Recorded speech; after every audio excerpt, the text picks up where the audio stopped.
Welcome to battle number 2 of week number 2 of the FNF Victory Road Draft League Season 3. This battle is going to be pitting the Galactic Goons, which is Tiller's team, versus Hypno's Slumber Party, which is Noel's team, which happens to be me. As a reminder, the Mega Pokemon in this battle are Mega Altaria and Mega Manectric, respectively. And then we also have Z Pokemon, Tapu Bulu with Z Any Privilege, and Thundurus Therian with Z Attack Privilege on Tiller's team. And then on Noel's team, we have actually no Z Pokemon coming to this one. Actually, no, Hypno has Z Any. I said no Z Pokemon because I'm like, I didn't put a Z Crystal on Hypno this time. Spoiler alert. But yeah, so we could see a Z move coming from Tiller's side perhaps. And joining me in commentary today is Joe, aka J Carlino 14 from Seafoam Isles. You might know him from the Seafoam Isles Draft League. Joining me again for the second commentary he does in Victory Road. Thank you for joining me on this one. This one's going to be a little different. It's a replay commentary, and I already battled this battle, so I'm going to give my thoughts, but he's going to take over the full commentary section. So once again, thank you for joining me, Joe, and we'll start with your initial thoughts. Well, first off, everybody, how are we doing today? Like Noel said, it's J Carlino 14 here. I'm doing well today. I'm looking forward to watching this battle back on post commentary. Early look at both these teams.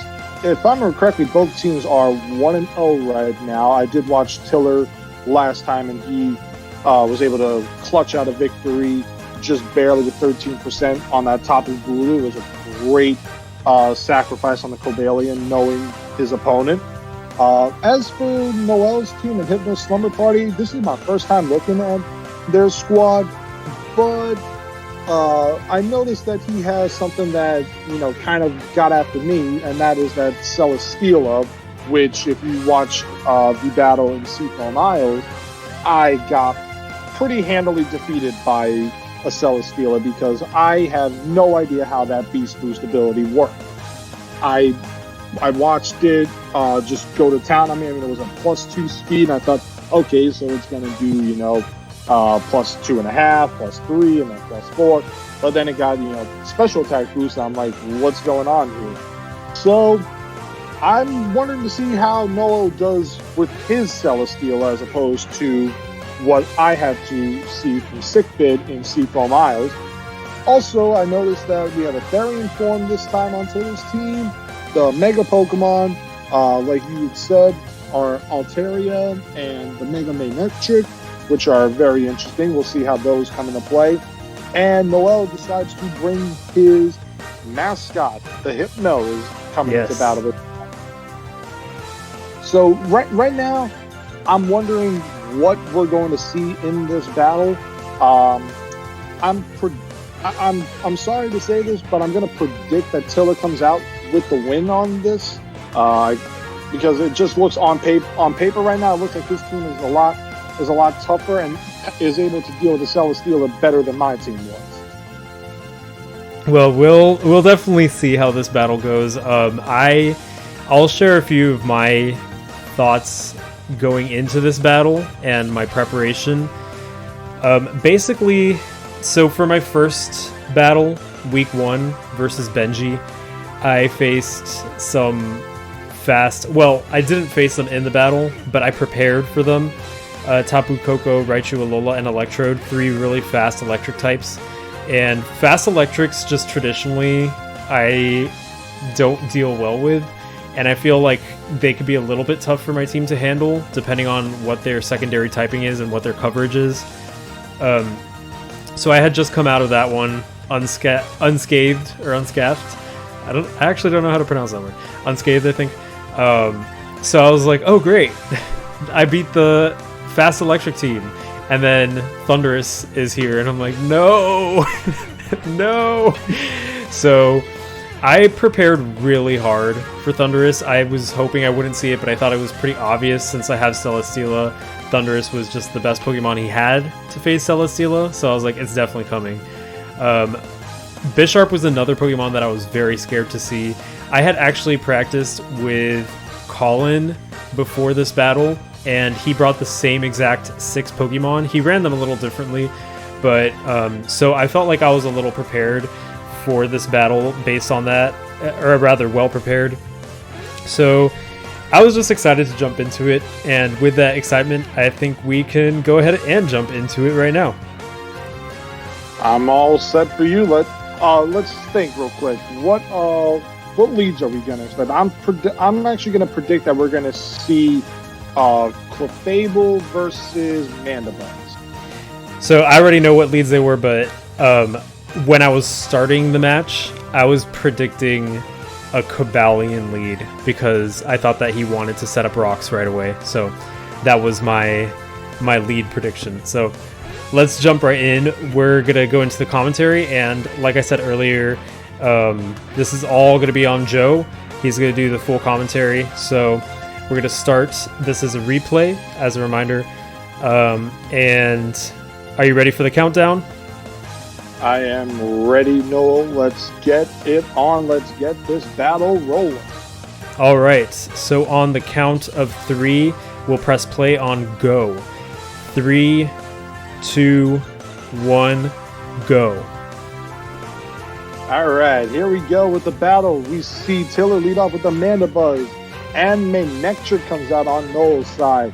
Oh, look at that, a quick switch out on Noel's, not on Noel's side, on Tiller's side, but we see a Mega Manectric on the field, and a Substitute comes out. Wow, Substitute coming out on the first turn of this battle.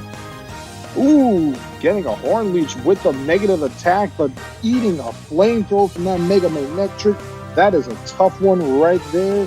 I mean, Mega Manectric, it's got a heck of an attack, a special attack stat. And then he switches into the Chamomile, coming in with the Vileplume to eat a Giga Drain, which was a very smart play. And it gets Black Sludge here. And here comes Altaria onto the field.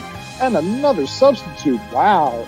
The Hypno Slumber Party, they're playing a little bit of the long game here. But now, oh, look at that. Mega Altaria on the field with Earthquake.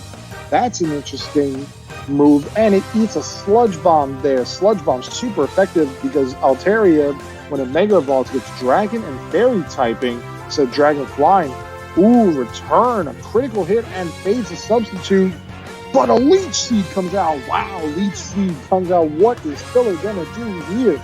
And he switches out into Cobalion, and another Substitute comes out. Wow, what is going on here with these Substitutes?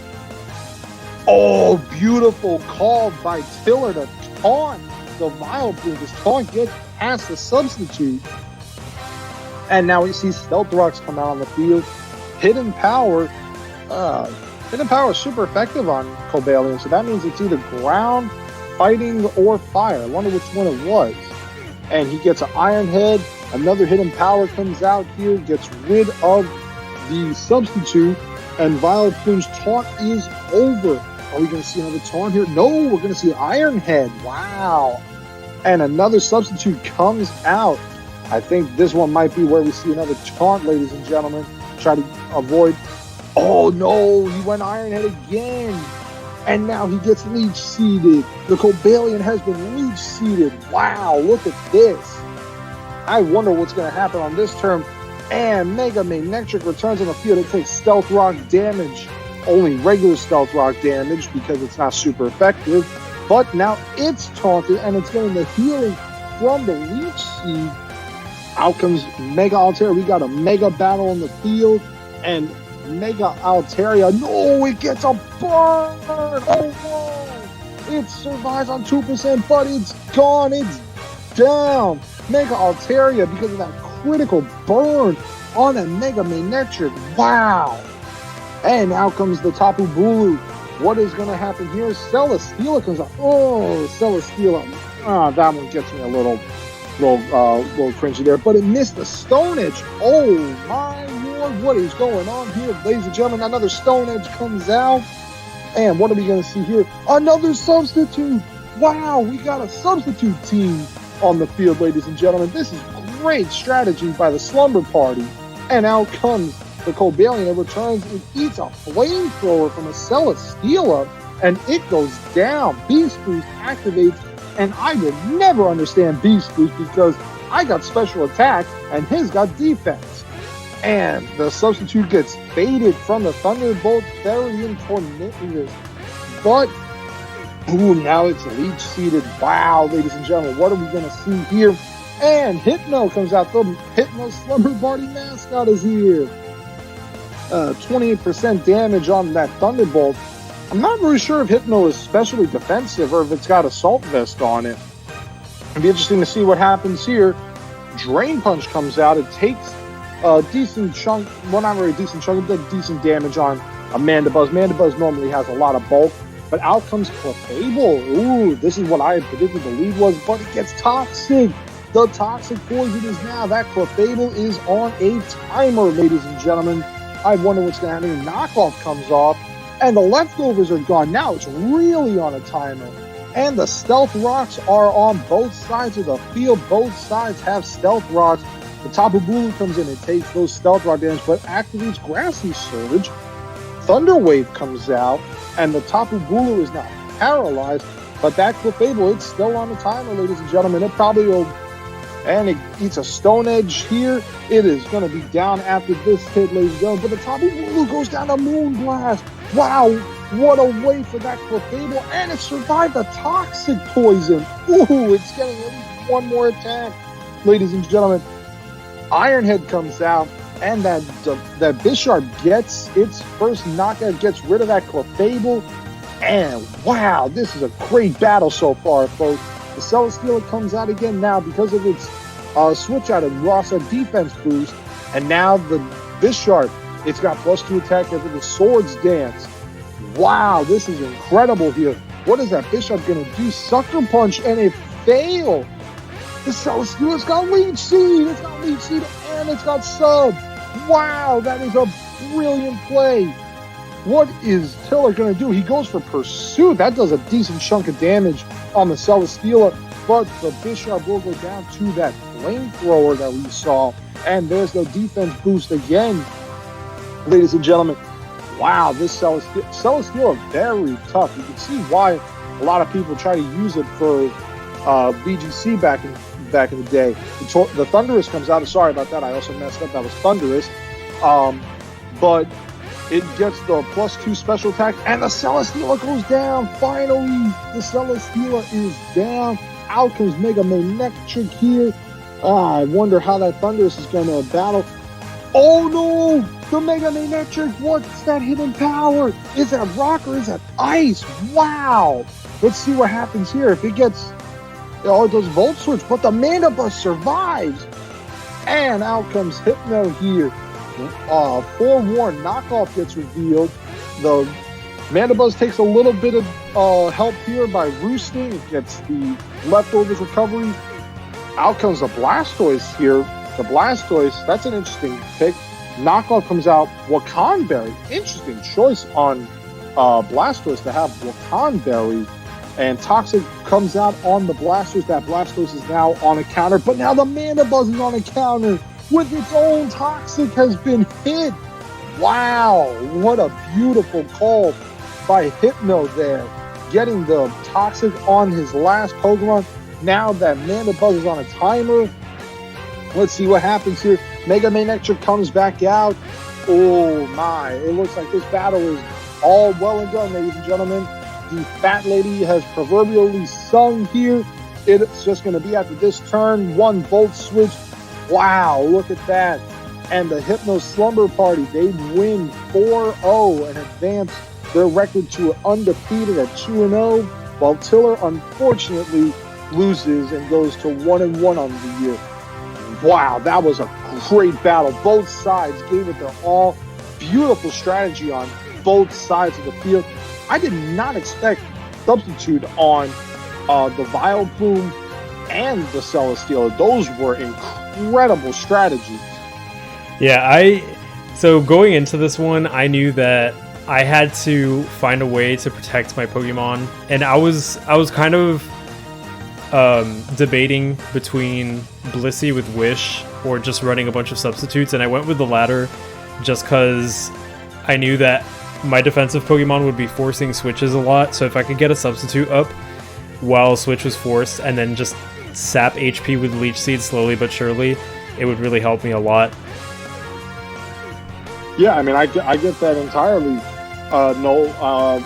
I mean, like I said, I'm still trying to figure out how that Beast Boost ability works, because as I had said prior, I battled one and it got special attack boost, but meanwhile yours was getting defense boost, and it's like, I do not understand that ability whatsoever. It's like one minute it's one stat, the next minute it's the other stat. Like which one is it going to be? Make up your mind, game. It depends on investment. So the highest stat, not taking into account items and stat changes.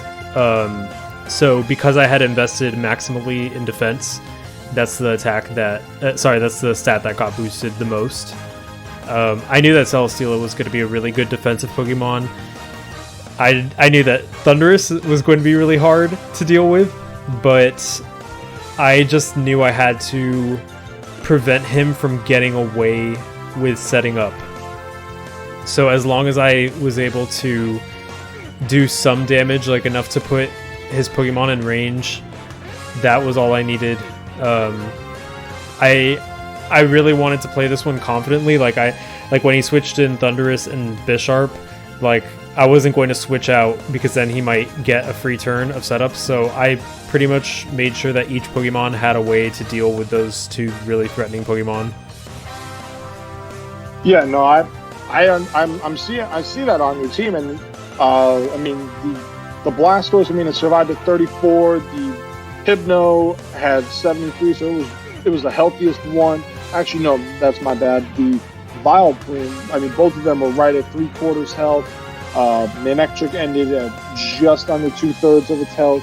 It was a good battle on both sides. Like, I mean, last week we saw what happened with Tiller. Like, he brought it right down to the wire, and was able to survive barely. I mean, he called a great sacrifice there because he saw how much his Tapu Bulu had. By any chance, did you consider that in your preparation that he was going to bring that combo again of Cobalion and Tapu Bulu like he did last week? Yeah, I definitely thought that Cobalion was coming along with Tapu Bulu. I was actually really happy in the beginning that I was able to scope out right away that Tapu Bulu had a Scarf, because like part of facing Tapu Bulu is wondering, okay, what set is it running, what item is it running, and because I was able to tell it was a Scarf, I had a very easy time switching into Vileplume with Tapu Bulu versus Tapu Bulu.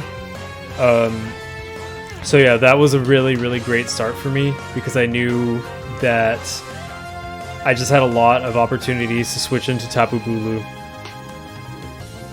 Yeah, no, and I mean, getting the switches properly, picking them off. Now, the interesting thing to me is that, like I said, last week I learned about, what's going on with Beast Boost. I'm still learning about that.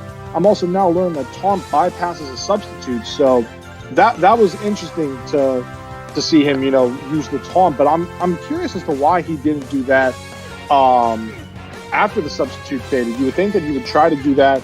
I mean, granted, the Vileplume, it had hidden power, so I'm assuming it was hidden power fire. I'm wondering why he didn't, taunt again, try to prevent these substitute and the Leech Seed from happening. Yeah, I'm actually curious about that myself. I was definitely expecting him to taunt. I didn't really lose anything by pressing Leech Seed, even if he did taunt, because I was just going to gain Black Sludge recovery. And then nothing else would have happened. But yeah, I was actually expecting him to go for the taunt again. But I guess he was maybe hoping for a flinch from Iron Head. I'm not really sure. Yeah, I mean, a 30% chance to flinch is no laughing matter. That's for sure. I mean, I know that Iron Head flinch has saved me before on multiple times in my own personal battles. I know running like. I mean, I've run like a Scarf on my Excadrill before, and then getting the boost on Iron Head, and then the flinch. it can go to town at times. So I mean, it was interesting to see that for sure. And then the Blasters didn't really have to do much. I mean, it had rapid spin there to get rid of the rocks, which I missed. And then having Toxic there to put him on a counter right at the end. That was also very smart. Wait until he's got one Pokemon left, and then use Toxic, put him on a counter so that you essentially guarantee the end game. Yeah, that's pretty much what I wanted Blastoise to do. I wanted Blastoise. I knew that as the battle went on, it was going to be down to a really bulky Pokemon like Mandibuzz or Jellicent, so I just wanted Blastoise to put that timer on them at the end, and that's what happened. So I was pretty happy with how this battle went. I'm pretty proud of my performance. I was really nervous about this matchup, but yeah, we faced each other in Season 1 in... I forgot what week it was. We were the last undefeated ones. Like, we had both gone 4-0, I think. And so the Swiss system matched us up with each other. And that battle was down to the wire. I ended with one Pokemon left. It was Piloswine at pretty low HP. And so it was really intense. So I was really nervous for this one because Tiller is such a great player. Yeah, I mean, he's definitely a good player for sure. I mean, his team is strong. It's just a matter of like what happens when you go into a battle against an opponent that matches you in strength, who gives you a good battle, or she for that matter, because we also enjoy having battles against the women, because the women are very good at this game as well. It's also very important to keep that in mind. But the important thing is that you guys both gave it 100%. You guys both had a good time. That's the most important thing at the end of the battle. I mean, yes, there's a winner, yes, there's a loser, and all that, but for right now, I mean, I still think that you guys are potentially the two best teams right now in Victory Road. I have my eyes on a few other teams too. I'm like, one of them I might be facing next week. We'll see. But yeah, a lot of really great teams in Victory Road. This might be the best cast of teams we've had yet, which makes sense. As we go on, we improve, and everybody's learned a lot. So really excited for future matchups. Yeah, I believe it. No. Once again, we want to say congratulations to Hypno's Slumber Party on advancing their record to 2-0 on this season. It'll be interesting to see how they continue their run. Tiller, they unfortunately dropped to 1-1, but they have a great ability to rebound, and I got confidence in them. I'm actually going to say that we're going to see these guys again in another intense slobber knocker next time. Amen to that. I agree to that 100%. And thank you so much for joining on commentary. Once again, this is Noel from Hypno Slumber Party, joined by Joe, aka JCarlino14, and we will see you for some future battles in Victory Road Season 3. Have a good night, everybody.